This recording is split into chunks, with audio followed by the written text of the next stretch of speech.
Hi, it's Jareth here from Humanised Recruitment Group. Just doing a series of a couple of videos for around what's happening in the current market and climate. So consumer confidence is starting to slowly come back, nowhere near compared to what it should be, but at least it's in the right direction. Now, obviously that really stems from what the government's announced around easing those restrictions over the next 3 tiers. If you look on Seek, there's definitely a lot more ads going up, still nowhere near compared to what they should be. And I'm not just talking about the stereotypical 6 recruiters putting out the same ad for the same government job. If you're going back on to what Karen Whiteford had on LinkedIn the other day, I think it was like 26 something percent has increased with ads this month compared to last month.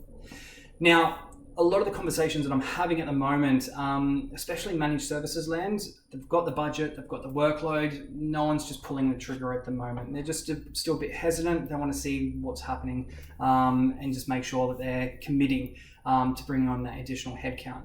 Now, my advice would be probably pull the trigger. The concern is if you don't, you might lose out some great candidates when the floodgates open and you have to compete against other employers and also competitors in the market as well. Now, you might not have the capability to wait around for a while to find the right candidate. You might need to hire purely based on sense of urgency, which potentially could turn into a pretty bad situation. Now, the next video that I'll be doing is going to be discussing more around if you don't have that luxury of hiring right now, I suppose what to bear in mind around boosting up your your employer profile, as well as how to kind of compete against those other employers and your competitors with getting that candidate across the line to your team.